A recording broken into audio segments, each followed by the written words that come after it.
Good morning and welcome to this from the sports updates. We're heading straight into something that we do hope has some good news for sports if LV Senano's runs on a daily basis are anything to be considered. The Kickstarter is underway and we are scrutinizing the budget for the financial year 2023-2024. How Uganda's economy is projected to grow in the next year. The budget reading is at hand. I'll be introducing my very eminent guests this morning who will be offering us the much needed perspective on what is, what can be, and what ought to be, especially when it comes to management of the economy.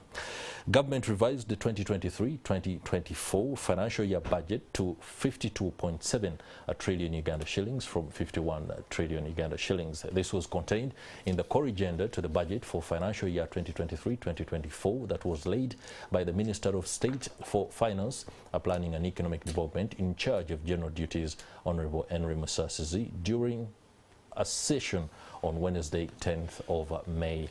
Core agenda provides for details of correction of errors and omissions under the draft budget estimates for the financial year that was tabled by the Minister for Finance on March 30th. The corrections are as a result of requests by accounting officers in line with Regulation 12 of the Public Finance Management Act. As we head towards the budget reading, we are going to be analyzing the health of the budget allocations, the module of spending, where and which sector will be getting what and how. And now the introduction is underway. My guests, renowned Professor Augustus Nwagaba, an economist of global acclaim. Many thanks for gracing the show this morning, Professor. Thank you very much, and good morning, viewers. And usual suspect, economist too, Dr. Fred Mahumza. Many thanks for joining us again. Thank you very much. Good morning, our viewers. I must say I am honored to sit and be on this set with two gentlemen. And asking the questions might be a little bit tricky. I don't want to begin with asking questions. First and foremost, the budget reading is coming up. What are your sentiments? What's your take? Professor Nwagaba, go first. Thank you very much, NTV, and good morning, viewers. Yeah, this is a budget week. We all know that the budget is going to be read on Thursday. And we are expecting the budget, of course, to consolidate the gains from the post-COVID period. You know that last year's budget was basically a recovery budget. And since the economy has rebounded, slightly rebounded, we expect this budget to consolidate the growth and the revitalization of businesses. But of course, we know that most businesses have not firmly come to what they were before COVID-19. But we expect the budget to give that hope that the businesses can come up and both the social sectors can also come again to be vibrant and the economy can move forward. Because of course, we know that inflation is still high. The disruptions in the global supply chains have had very serious effects, but these effects are slowly getting subdued, and we expect that both the revenues, projections and expenditure are going to merge, and that the budget is going to create a situation in which the country can move forward. Dr. Mahumza? Yeah, thank you. I think the main thing is these are budget estimates of revenue and expenditure, and that's important for people to know that it doesn't have to be 52.7 trillion. It is subject to a lot of assumptions that government has put in the preparation of the budget. That's right. So we may not realize it, we may realize more. So that's important to note, and that the assumptions need to be continuously checked. And in the event that the revenue falls short, you are required to lower your expenditure to keep the balance, so that the budget is at a non-time balancing. In the event that the revenue is overshoot, you don't have to raise your expenditure. You can save and pay back the debts that we're already having.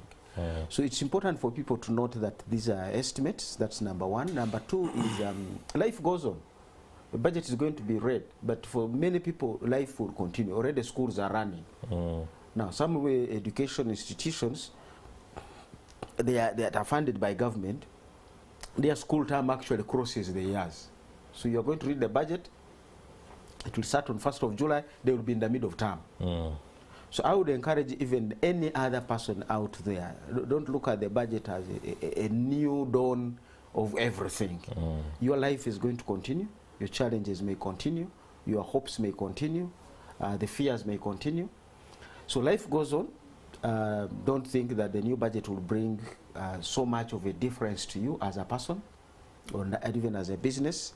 It might not.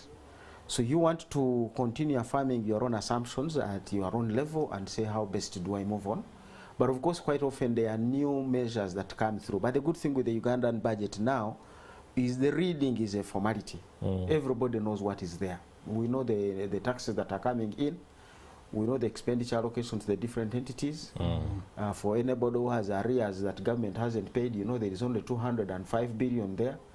So you may not be lucky to have your arrears settled. So those, I think, are the key messages, that it's a budget week, but at least the government has made sure. It's not like in the 80s where they all wait what is going to be the new price of sugar. The Minister of Finance and at that point was the President, Milton Obote. He would spend more time reading prices of salt, of sugar, of cooking oil, of butter, and say they start midnight tonight. No, all that is gone now. Okay. Interesting that it speaks of some nostalgia on the part of the older population who thought that the budget reading and the speech day was something to actually look out for. Right now, because of technology, most of what is contained in the budget has already been shared. Allow me return to Professor Nwagaba and speak about an aspect that we had tackled before we came on air, the corrigenda.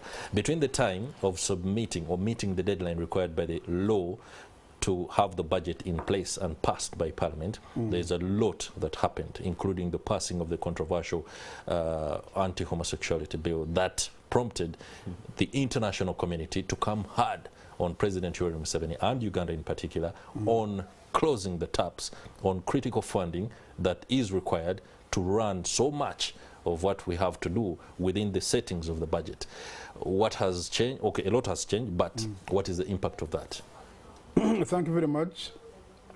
I think the impact of the signing of the homosexuality bill, to me, really, is something that should not bother us to the extent which I see everybody is bothered. Because this is a country, it has got its values. We have got our national value system. We are all been socialized culturally from where we come from. And to tell you the truth, that for us, where we are born, this is Kigezo region, we absolutely cannot accept things to do with homosexuality. This is a perversion, and if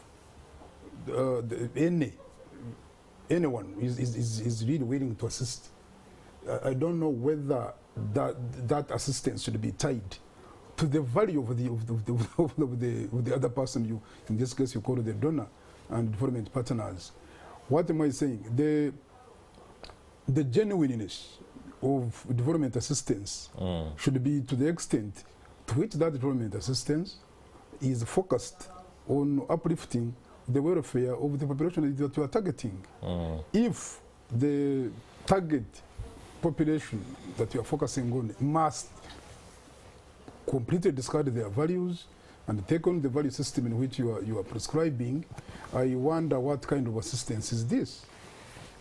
Two, for me, I've not been a fan of, and this is on record, I've never been a fan of donors, of development assistance.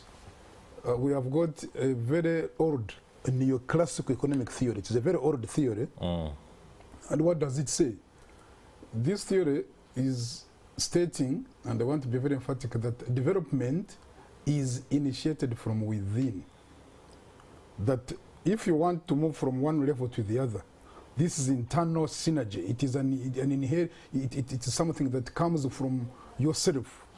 That's why if you wanted to borrow from the bank will never give you money to start an enterprise. The bank will give you money to continue or expand an enterprise. Why? Because the bank wants to make sure that once you are building an apartment, it can give you money to finish the apartment, and then you are able to pay when the tenants have entered. This is absolutely also what we prescribe in that economic theory.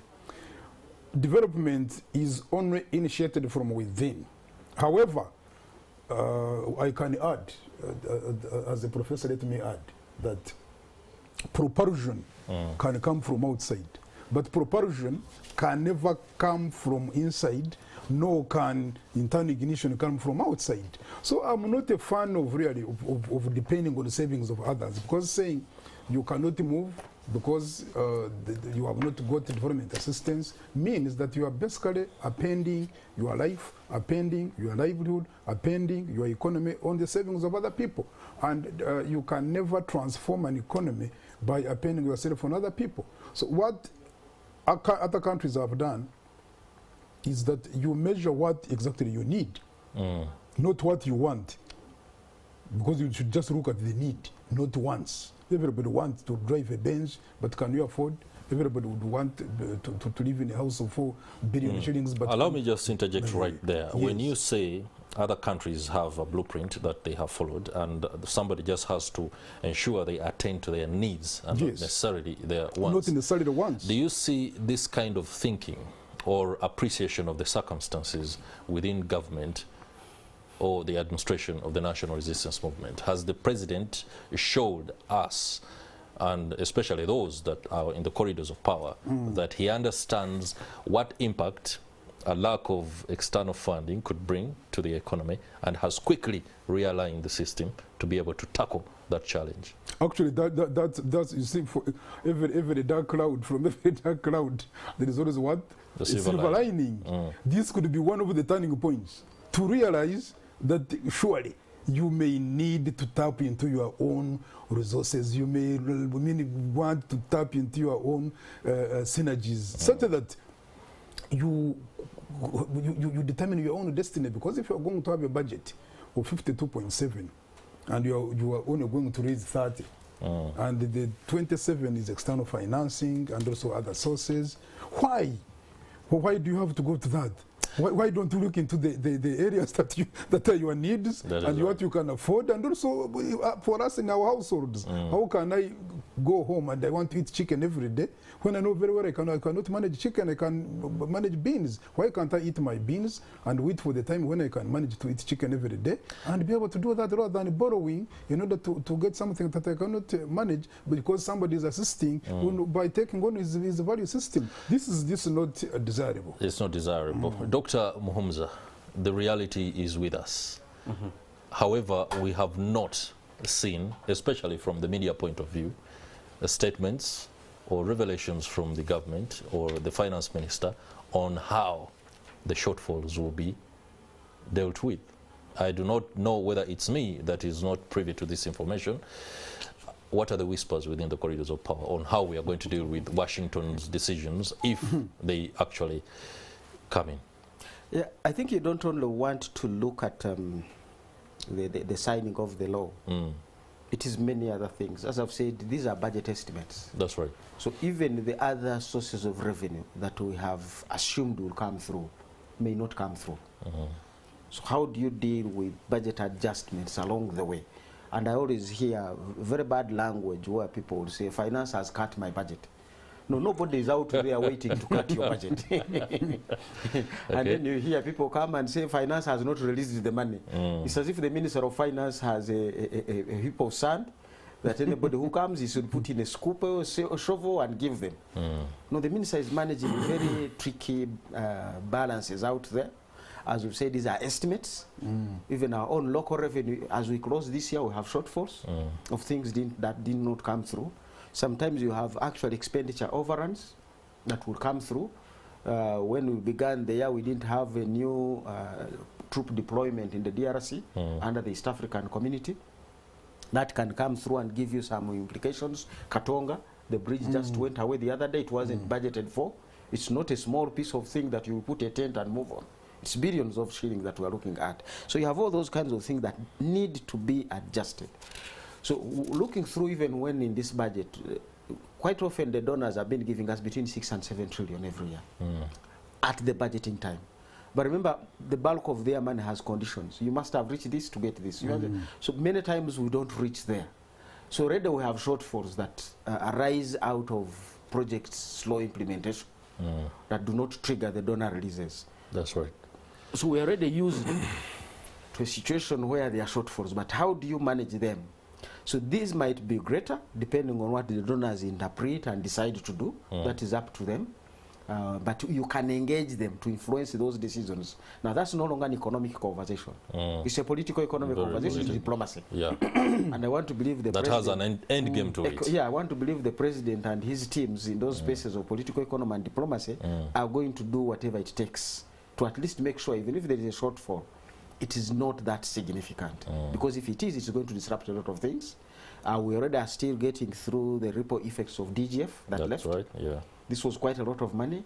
Americans who are showing signs of who have suspended the conversations, they really don't put money in the budget. A lot of their intervention is off budget. But off budget does not mean it doesn't trigger into the economic activities. That is right. So it's $1 billion we are talking about here, almost 4 trillion shillings that American brings here every year. So if that goes away, they are paying some of the doctors, they support some of the NGOs, they consume some fuel, they rent buildings. So there can be some ripple effects you want to be looking at. So those are, as I said, are assumptions that in implementation of the budget, we need to be keen to see how do we mitigate them. The weather people are telling us El Nino is coming, is going to give us a dry spell, even including our starting second planting season. May be dry, so we may not plant at the time we're supposed to plant. Food prices may shoot through. How do you keep children in school? I think there are very many things. But for me, the main message now is really the Ministry of Finance needs to operate as the Ministry of Finance and Planning. A computer has what we call a central processing unit. Somebody must take charge of the space. Even in the cockpit, there are 2 pilots, but there is a senior pilot who will say, wait a minute. That is right. I take a precedence here. I'm looking at the monitor headline. Somebody is saying children must drink milk. That is an order. Do you know what that means to a parent who hasn't even finished school fees? Who hasn't even bought the scholastic materials? But also, as the professor has mentioned, between needs and wants, who really needs milk? That child is not in school. It is the 0 to 6 years. And Uganda's primary is 6 to 13 years. So the real child who, if the parent really needed to pay for milk is the one that is at home, not the one that is in school. So Ministry of Finance has got rein in these ideas that are coming from all sorts of imaginations. That's an interesting one you bring on board, but I would like to just leave it at that because I do believe at the core of my heart that this is a knee-jerk reaction to Kenya's policy on importation of our milk. So we seem to have a lot of milk now, and we are trying to find out exactly where to put it. I don't know what will happen if Kenya comes through and says, all right, bring on the milk, then we shall change this policy for... So that's the knee-jerk. You don't want those to derail your system. All right, let me return to Professor, and let's dig deeper into the recovery of the economy, because that is the most important thing. Whatever happens to us, we need to be able to be resilient enough to deal with the shocks that were brought by COVID-19 and its attendant effects. We have seen people conveniently throw about the Ukraine and Russia war, but there are a lot of things that happen in between. Within the workings of our own economic system, we have the ability to withstand and be able to begin to work from our point of view and not from what the world or the global system is throwing at us. Of course, it's not that we must completely be aloof and pretend that it won't affect us, but we must understand that it will affect us and plan in time. Going forward, what are the recovery pillars that Uganda must hold on to and take forward? Yeah, thank you very much. I think what the Ugandan economy has demonstrated right from the period of the COVID-19 is the resilience of the economy, particularly the agricultural sector. That's right. You know that out of the 192 countries, including Vatican and Monaco, it is only Uganda, China, and just a few others that had persistent positive growth. And for Uganda's case, you know very well the integration of the Ugandan economy into the global both economic and financial system is not all that great, is not all that high. Why? Because of the, for example, we don't have well-developed stock markets, we don't have well-developed stock exchange, we don't have all of these things that go with the international financial system. That's right. Including 2008, that's why Uganda were never very much hard hit by the global financial system, other than the aftermath of the system. Why? Because they affected the countries where most of our people are working. So the resilience of the agriculture sector has been very seriously demonstrated. It's a robust sector which shock absorbed most of the problems of COVID-19 and it kept the economy ticking.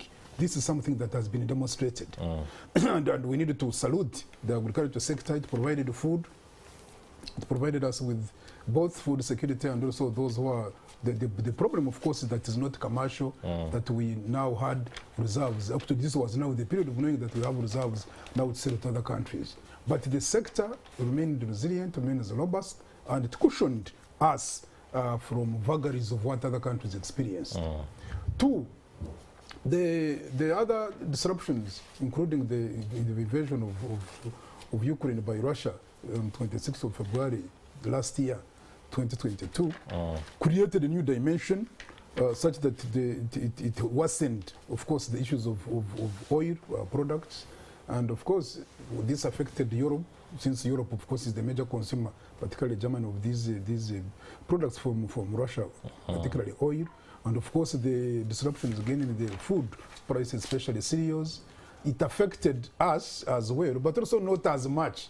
Because again, you see, because again of the agriculture sector, we cannot claim that in Uganda, because we have had now very low now wheat and cereals in Ukraine. And therefore, this has affected Uganda, because Uganda we have got serious substitutes, and this has been demonstrated that bread can be substituted by other things. So we would want to salute this agriculture that we have, which has really been able to take us through. And therefore, we need what the implication? We need to look at it differently. You know, the sector has been receiving approximately 30% of what should be receiving in the budgets, I think, for the last 10 or so years. The sector has never received above 4% of the national budget, and yet it has demonstrated that the sector that has been able to withhold and withstand the economy through all sorts of vagaries, including weather. Well, you know, in 2021, by the end of 2021 and 2022, we had a drought, and you see what this drought demonstrated was that inflation was high this time because of course, of low food production. We had spells of maize and beans, problems in the school. The schools had problems, as you remember. School fees now had to hike. Headline inflation, which is basically determined by food and of course by oil, petroleum products increased, and this again drove inflation high. So all of these, what do they point to? It points to the fact that the agriculture sector, which employs over 70% of the population, is a very, very serious sector.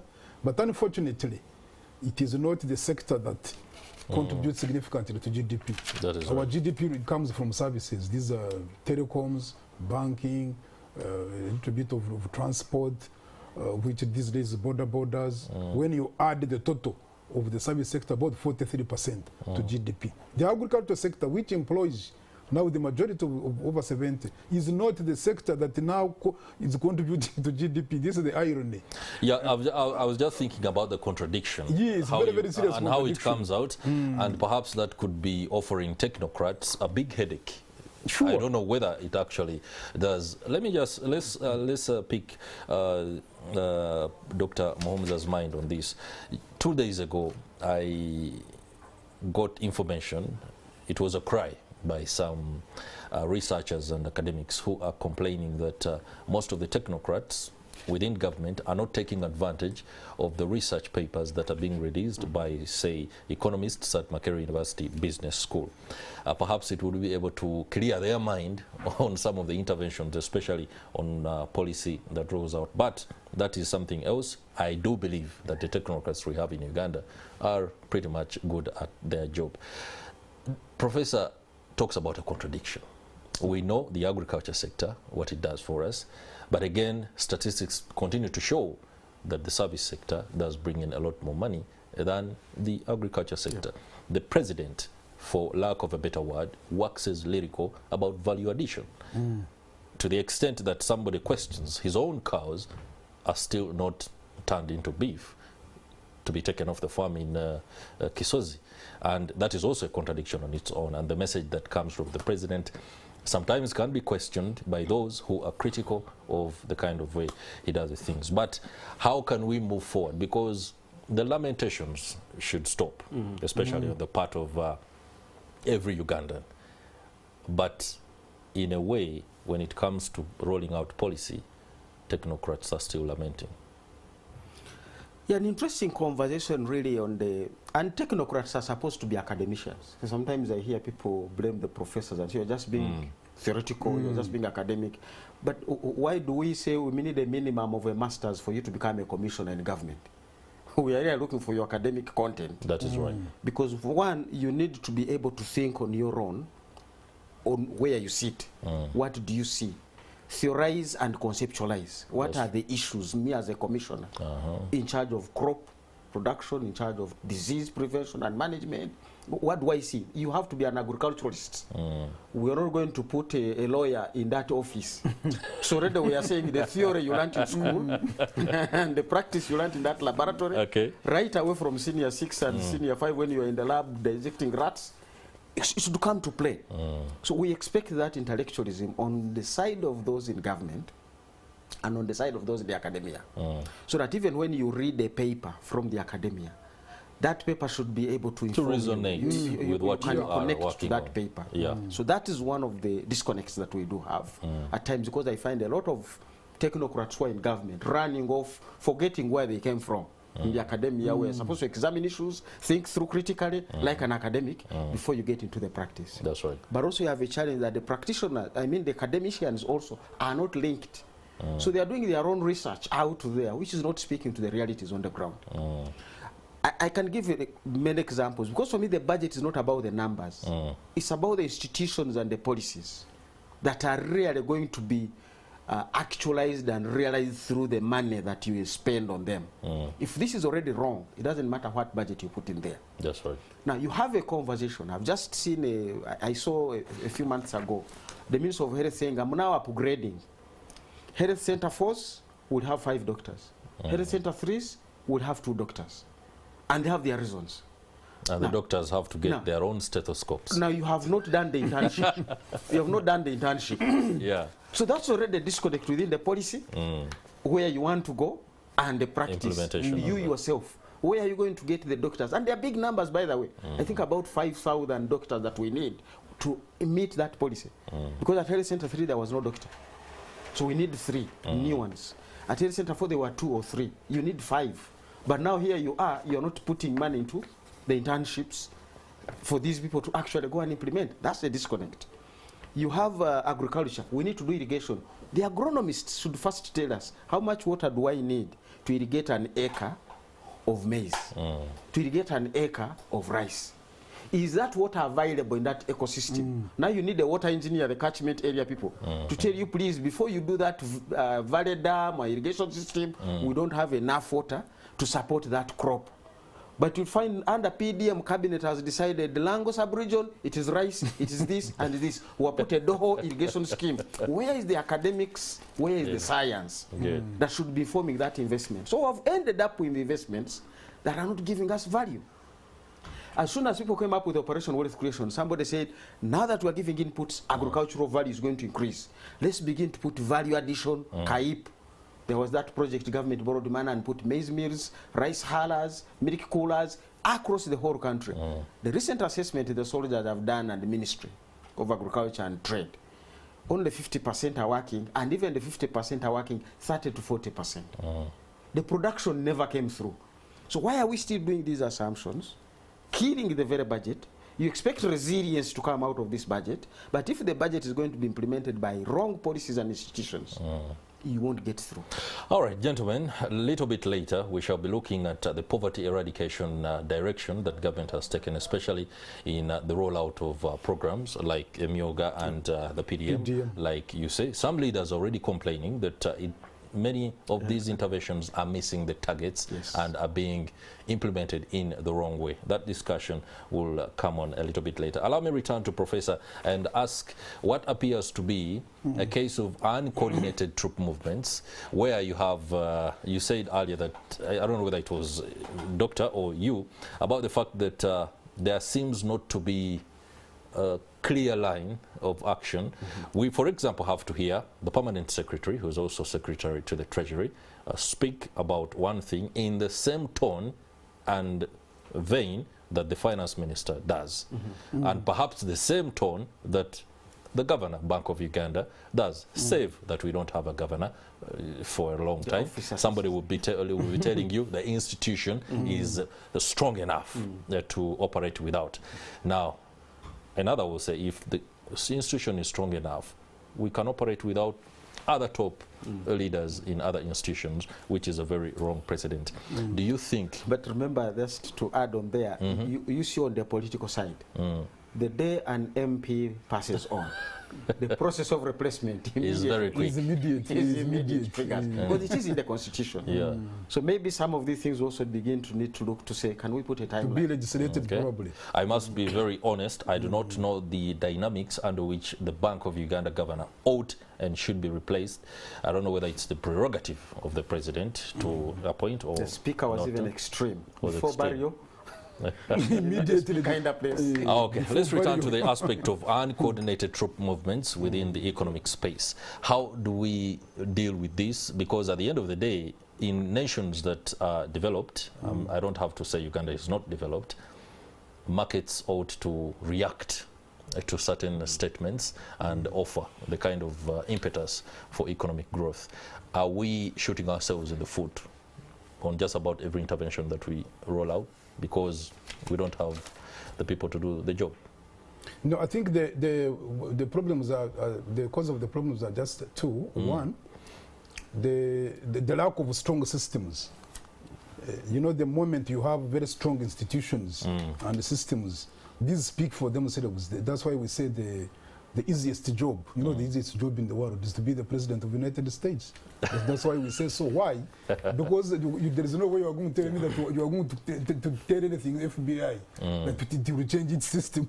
No, are you going to tell Fed, the Central Bank of US, that for you now you need to move in this direction? The Fed will tell you, for us, we do our thing like this. The FBI will tell you, for us, there's nothing you can. So being a president of US is a public service job. It's a very simple job. Largely simple job. Largely ceremonial, because the systems are strong. They determine, they really determine the way to go. They determine the strategies. The policies are very, very strong and long range, and there is nothing much that you are going to change. But in the situation where we still have a little bit not strong systems, not strong institutions, then the thinking of individuals may prevail over institutions, and I think that's what we have here. So you have now the sentiments. You see in many ways the sentiments of individuals taking precedence of institutions. I think you heard the president the other day on this very point of agriculture. The president saying that he does not believe now these days in agriculture. Why? Because he has not seen anywhere in the world where the agriculture sector is the prime mover of the economy, and this is right. But now he needs to know that Uganda is a little bit different from these countries, because also the employment, the sectors that employ most of the of the population is not the agricultural sector, but here it is. Here you have 70% of the population in that agricultural sector.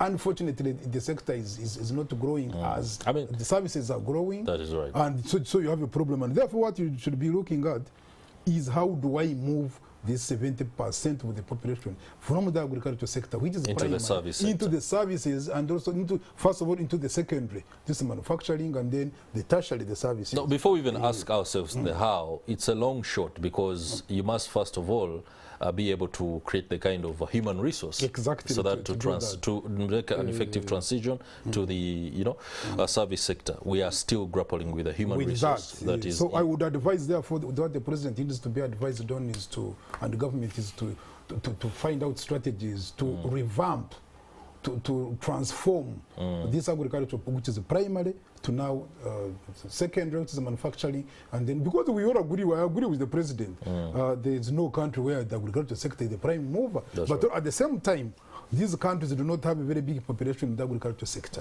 And then number two is that you need markets. You know, markets are the movers. Yeah. Every ballot is cast in the market. And the market, for example, in the US, in the UK, these are the stock exchange. The Wall Street is one which determines every decision. You could virtually never do anything unless the signal from Wall Street has dictated that you have to move this way.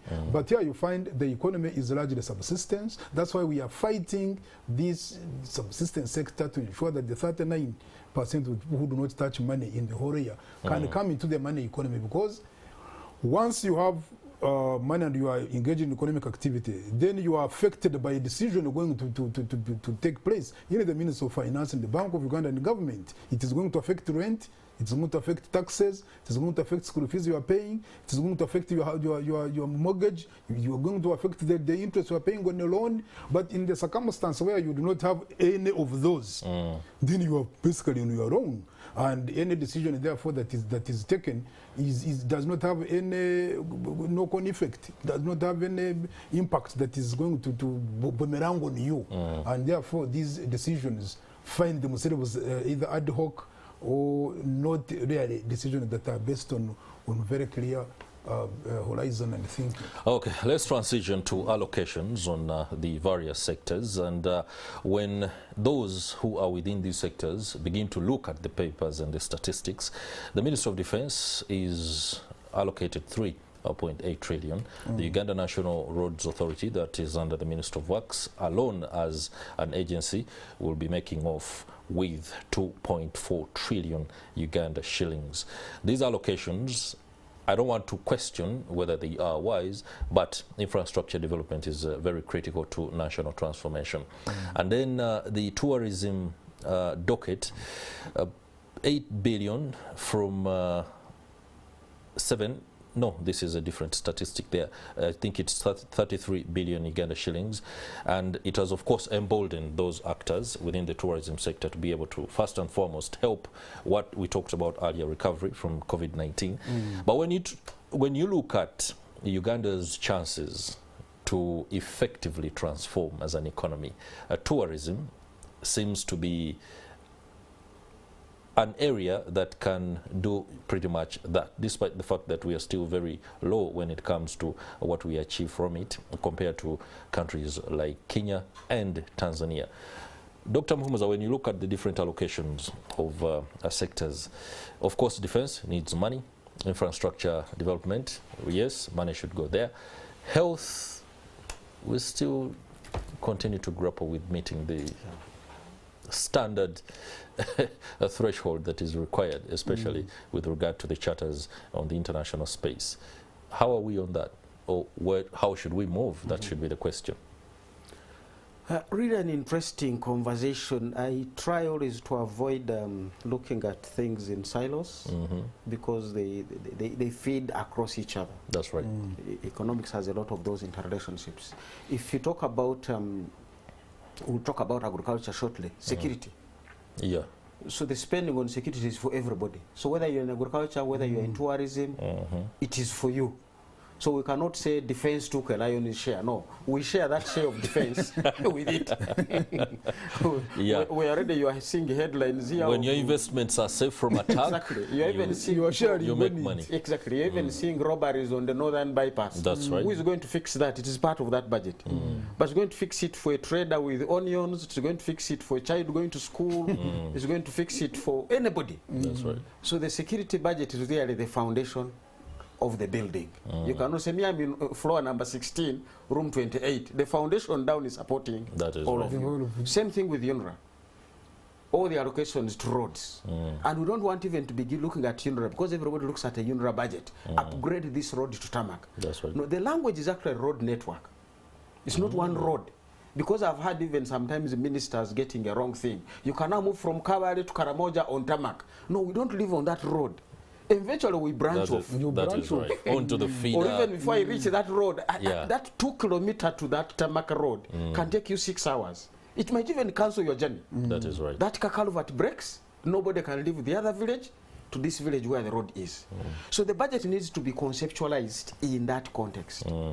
And that also takes us to agriculture. Agriculture is a foundation for everything. Whether you're industry, you're going to eat. Whether you're in social service, in the social service sector, in the service sector, you're going to eat. And your salary there is given value by the cost of food. That is right. If food is going to be expensive, you'll begin to ask for an increase in the salary. Your 1 million is no longer adequate.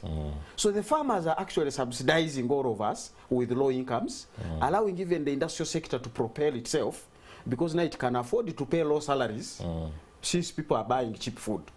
So you want to look at the economy integrated in that way. And that's why you want to get, as he said, you want to get back to a conversation with the president. Mr. Museveni might be saying, I haven't seen countries that have developed out of, and they are dominated by agriculture. I like the way he goes back 600 years ago. Most of the presidential speeches. He has a knack for a good lecture. He doesn't only go back to He has a knack for a good lecture in economics. He can even go back to 600 years ago. Yeah. Our forefathers, the slaves, did not go to work in industries. They went to work in cotton. For plantations. It was in agriculture. The prairies was not about drones. It was wheat. That is right. So these countries, you want to say, where is Uganda? We are possibly where the US was 200 years ago. And by then it was agriculture. Creating a foundation that will eventually propel where the US is today. So where Uganda is today, it's got to be agriculture. To give the households the money, then this household will begin to demand for services, then the service sector will propel itself by subsisting on stronger households. But if these households which are now domiciled in agriculture are not earning enough, does not mean agriculture is a bad thing. Wheat, the global wheat trade is $61 billion. Even if I got 1% of that, what's my problem? The wheat, I mean the cocoa, is $14.5 billion. Coffee. All these are picking up some things. All right, So we want to gentlemen. get back there and say it's a holistic thing. It's the bottom of the hour, and we have to go for a break. When we return shortly, we shall delve into the aspect of the poverty reduction initiatives and how we are missing the targets and what can be done to make them effective, but also look at the private sector, where the cost of credit is increasingly an issue, especially for those that want to do business in Uganda. That is on the backdrop of the fact that banks are making a lot of profits. Stay with us, we'll be right back. And it's the Kickstarter discussion here. We are scrutinizing the budget for the year 2023-2024. That is financial year. I must be very specific. How the economy is projected to be able to deal with the shocks and the dynamics that require us to be able to move forward. And with me in studio is Professor Augustus Nwagaba, renowned economist, and Dr. Fred Muhomaza, also an economist at Makerere University. The discussion was flowing very well as we went into the break, and I would love to begin off from the point that we left. The banks are swimming in profits, while the cost of credit is so high that the average businessman in Uganda is thinking of folding. It's another contradiction within an economy. Somebody would want to know exactly what the money the banks are making is coming from. Well, it could be coming from interest rates because they are really high. I don't understand these matters pretty well. Professor Augustus Nwagaba does, and he has been at the helm of writing papers just over the last 20 years. The cost of credit in an economy is crucial to driving business. And if the SMEs, especially for the Uganda's case, are grappling with accessing it as a result of the interest rate being high, the fear alone is enough to drive people out of business. Doctor was talking about the fact that we should respect businessmen in Uganda. Uganda, exactly. Tell us about that. How do you do? How do you do? Now, one, thank you very much. Again, good morning, our viewers. One of the major contradictions that we have in Uganda right now is the competitiveness of banks and then business. Because what you have is that the cost of doing business is extremely high. The ease of doing business report, places Uganda, I think, almost now to 152nd out of 187 countries, meaning that it's very, very hard to do business in Uganda. And the best country, of course, in the world is doing business in Singapore. In Africa, it is Sectoral and Mauritius. And why is it Mauritius in Africa and Singapore in the world is really the ease of paying taxes. Taxes, for example, in Mauritius, you find that while here we pay corporation tax 30, they are paying 5. In some cases, they write it off until your business is doing well. Wow. Yes, that's why you find every company is going to Mauritius. The taxes, licensing is very high here. You have interest rates. I think interest rates in Uganda are one of the highest in the world because you have interest rates in the US and Europe has been between 1 and 2. The interest rate now in Europe is 2. In America, 4.5. Here we are in 20. In China, less than about 1. Now it is 3 because of COVID. But in many countries, interest rates cannot be more than 5%. But here, income tax is 30%, corporation is 30%, withholding 6%. If you earn 10 million, I was just telling my brother here, Fred, it is very hard to, if you made the profit of 10 million, I would respect you if you went home with 500,000, you would be a very serious saver. So the cost of doing business is high, That's right. Taxes are high, licensing, and so on. And then two, interest rates. And you see banks, I've studied banks very well. My fourth degree itself is in the analysis of banks, competitiveness of banks and business. And what I have discovered is, scientifically, is that first of all, the banks do not borrow to lend. That's point number one. All these 25 commercial banks we have here, nothing, no bank borrows to lend. They all use our deposits. 99.9% of the money used by banks here are our deposits. Two is that no bank is using money from IFC or for international financing. They are simply our deposits. So the moment you get your check, the bank has to pay back. And this is what is it paying you? It is paying you the money which another person has also deposited. Number two is that the largest income earned by banks here is interest income.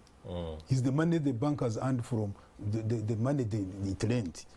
So what does this mean? It means the billions being made by commercial banks is really from interest rates. Interest rate here is, I've already said, is one of the highest in the world. It is now in the range of 18 to 21%.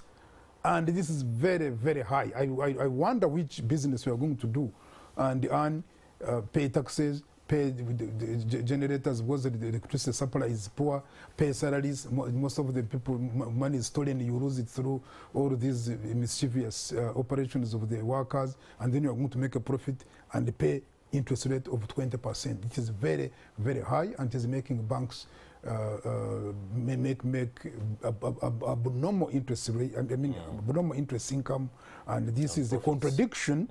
This is a contradiction that needs a solution. You know, the central bank, you would argue, people can argue that the central bank it supervises commercial banks and therefore is a regulator and can regulate interest rates. Most of the time it's making a plea.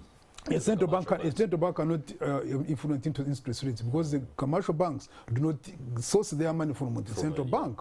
Even if the central bank has this thing called the CBR, the central bank rate. The central bank rate is a signal, just is a signal which was set in 2011 for signaling inflation, for like controlling the target, the inflation target, which is a transparent way, transparent tool of ensuring that everybody knows that the central bank here wants 5%, and that everybody will move to that. But because of lack of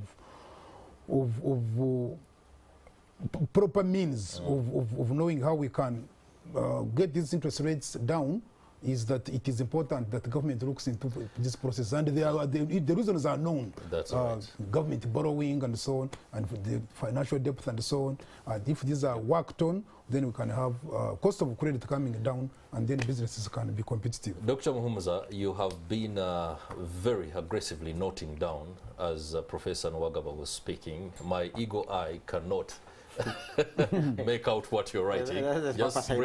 Just bring us up to speed. Bring us up to speed with that, and your reaction to the fact that the cost of credit is really high, and then the banks themselves are making a lot of profit, and how the easing of access to money on the part of government, especially when you look at these various poverty eradication initiatives, can alleviate that problem.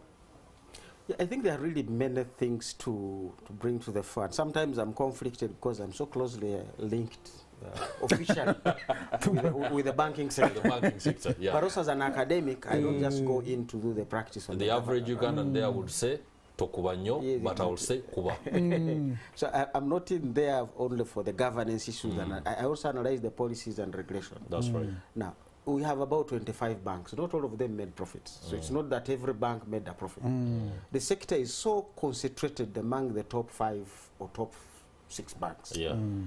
Really, almost 75% of the banking sector in Uganda belongs to top 5 banks. So that's number one. It's not that all the banks are in there. That's right. Now that alone brings thanks for that information. That alone brings in a problem from economics. When you have a concentrated sector, the big boys will set the pace. You have seen that in Europe for those who like football. Players are now 100 million to buy. So small clubs can't afford it anymore. You just get out of that space. That's right. So you already have that the big boys will set the pace.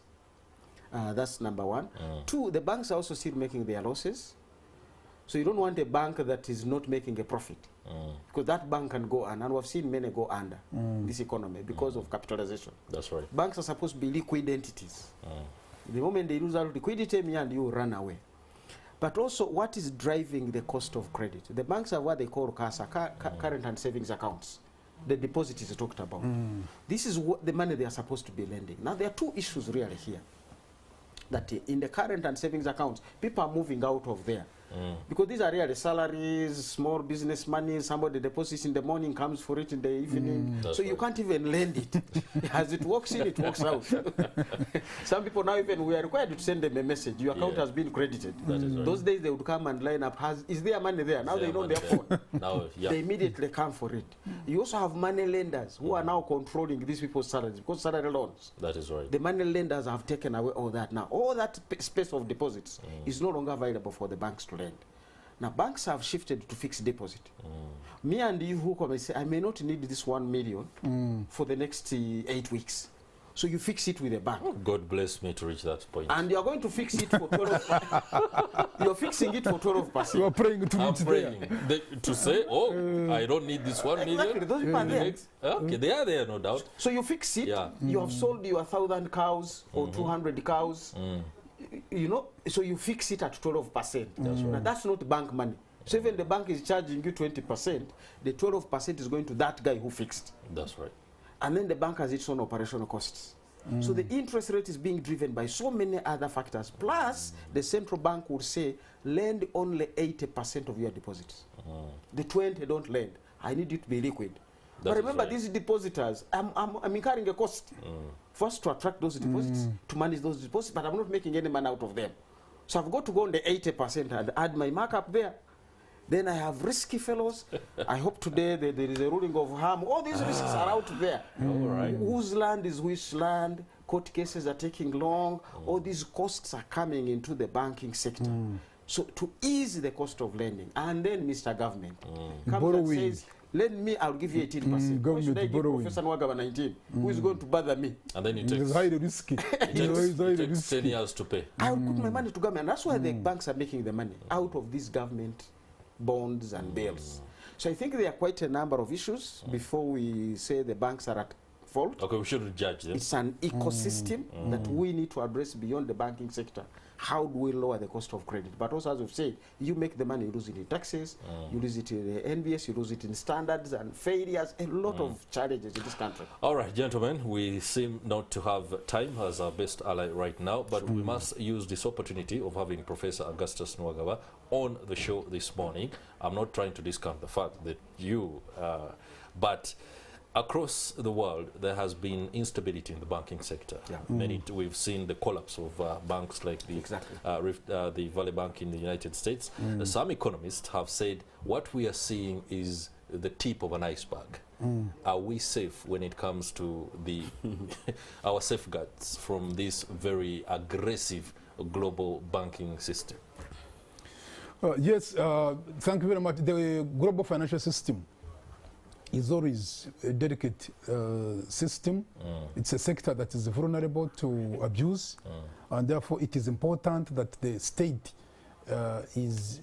takes an eagle view, an eagle eye on the operations of the sector.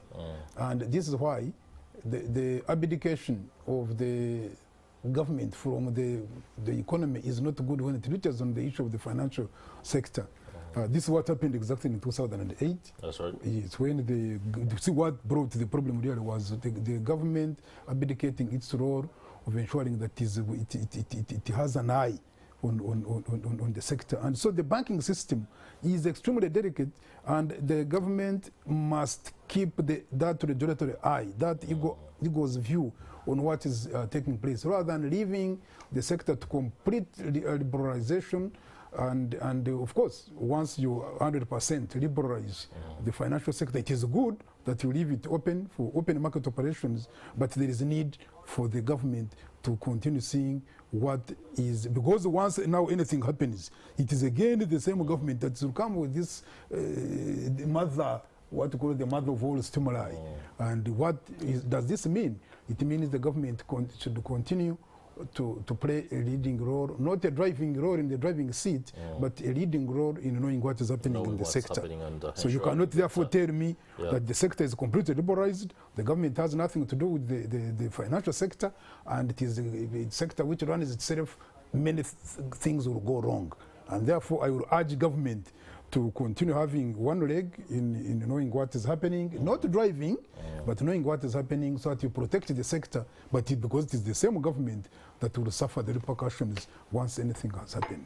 All right, thank you very much. Allow me to give Dr. Fred Muhumuza the chance to wrap this up for us and perhaps give an optimistic view of the next year in terms of projections of economic growth. Yeah, it is going to depend on how we behave. But also, please, if it is a pessimistic one, it's going to depend on how we behave ourselves, because some of the enemies we look at don't even know we exist. Drought doesn't know there is a Professor Nwagaba, it is just drought. We call these non-intelligent opponents. That's right. It's not football that the other guy knows what you're trying to do. Drought doesn't know you exist. COVID up to now doesn't know we exist. So, but how we respond will give us the optimism and the success. So I want to encourage everybody out there. As we talked about banks that collapsed, one of the banks that collapsed in Treaties Land was $545 billion worth. For context purposes, Uganda is $45 billion. That bank still went under. Yeah. So you shouldn't say our economy has grown and is big. The dangers out there can still bring this economy down in 1 year, but we can actually propel it up in 1 year. It depends on how do we behave with the human beings. And that's, for me, is going to be critical as we go through this year. All right. Thank you very much, Dr. Fred Muhumuza, economist at Makerere University, for that very insightful perspective. And many thanks to you too. Professor Augustus Nwagaba, global acclaimed economist. We are emboldened by your knowledge and what you have shared with us this morning. It's been a pleasure hosting you, gentlemen. Thank you. That will do it for the Kickstarter and indeed Morning at NTV this 13th day of June 2020. 2023. It's been a pleasure having your company. On behalf of my colleague, Priscilla Regina Naloga, and indeed on behalf of those that are behind the camera and on the machines that ensure the ride is smooth, it's a good job well done. Have yourselves a lovely day out there. Later, just keep to NTV for quality programming. We shall be speaking to people who are in the know of the President's health.